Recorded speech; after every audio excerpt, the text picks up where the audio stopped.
Headlines breaking news share कंदासीं। लड़काड़ो खां सिंध में अमनो अमा असांजी ज़िम्मेवारी आहे। वॾो वज़ीर ऐं घरू वज़ीर सरगर्म आहिनि। सूबाई वज़ीर नासिर शाह जो इहो चवणु आहे। अवां ख़बर शेयर कंदासीं। ब्रेकिंग न्यूज़ आहे।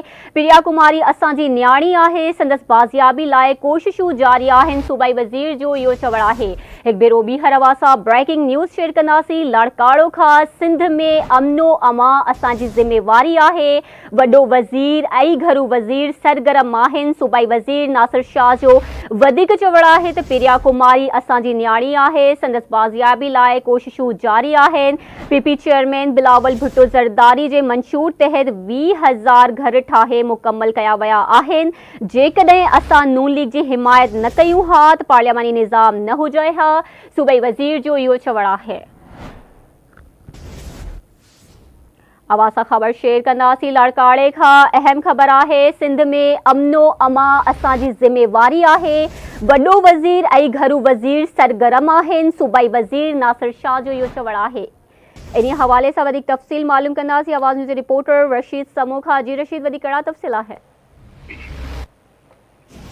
जी बिल्कुल, सूबाई वज़ीर प्लानिंग एंड डेवलपमेंट तवानाई साहिब नासिर हुसैन शाह जी लाड़काणो क्लब में मीडिया सां ॻाल्हाईंदे चयो आहे त सिंध में अमन अमान असांजी ज़िम्मेवारी आहे। उन लाइ चेयरमैन बिलावल भुट्टो ज़रदारी वॾे वज़ीर ऐं घरू वज़ीर खे हिदायतूं ॾिनियूं आहिनि त अमन अमान जी सूरत हाल खे बहितर बणाए वञे ऐं वॾो वज़ीर ऐं घरू वज़ीर अमन अमान जी बहितरीअ लाइ सरगर्म आहिनि। ईंदड़ ॾींहनि में बहितर नतीजा साम्हूं ईंदा। वधीक नासिर शाह चयो त सिंध में कामोरनि जी बदिलियुनि ऐं मुक़ररनि में के बि इख़्तिलाफ़ न आहिनि। अहिड़ियूं अफ़वाहूं सोशल मीडिया ते फैलायूं पई वञनि जंहिंमें का बि सचाई न आहे। वधीक नासिर शाह इहो चयो त वॾे वज़ीर जी हवाले सां वॾे वज़ीर सैयद मुराद अली शाह जी कारकर्दगी सभ खां बहितर रही आहे। तंहिं करे कंहिं जेकी पार्टी क़यादत आहे वॾे वज़ीर लाइ उनखे नामज़द कयो ऐं पीपुल्स पार्टीअ खे 2008 खां पोइ सभ खां वधीक 2013 ऐं उन खां पोइ 2018 ऐं 2024 में वधीक सीटूं मिलियूं आहिनि ऐं पाकिस्तान पीपुल्स पार्टीअ खे आम चूंडुनि में कॾहिं बि कंहिं जी हिमायत न मिली आहे। पर पीपुल्स पार्टी पंहिंजी कारकर्दगीअ जे बुनियाद ते सीटूं खटियूं आहिनि। चेयरमैन बिलावल भुट्टो ज़रदारी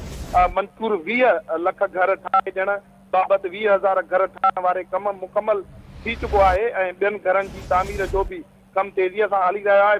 ॿिनि सालनि जे अरसे दौरान 20 लख मुकमल थी वेंदा ऐं घर 20 लख मुकमल थी वेंदा। उन खां अलावा पार्टी मंसूर जे ॿियनि नुक़्तनि ते अमल दरामद कयो वेंदो।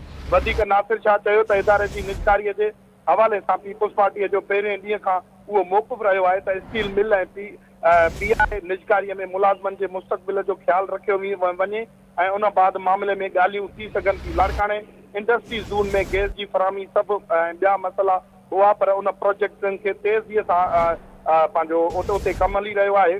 वधीक जेको नासिर शाह उनजो चवणो हो त जेकॾहिं असां नून लीग जी वफ़ाक़ हुकूमत जी हिमायत न कयूं हा त पार्लियामानी निज़ाम न हुजे हा ऐं मुल्क ॿीहर आम चूंडुनि ॾांहुं वञे हा। पीपुल्स पार्टी आइनी उहिदे लाइ पंहिंजे उम्मीदवारनि जा नाला ॾिना जिन मां कुझु उहिदनि में मुक़रर थियूं ऐं ॿिनि में बि ईंदड़ वक़्त में मुक़रर थींदियूं। ऐं वधीक नासिर शाह जो चवणो त प्रिया कुमारी असांजी न्याणी आहे ऐं सिंधी संदसि बाज़ियाबीअ लाइ चेयरमैन जी हिदायतुनि ते वॾो वज़ीर सखर आयो ऐं चीफ जस्टिस बि नोटिस वरितो आहे। उन खां अलावा ॿियनि इदारनि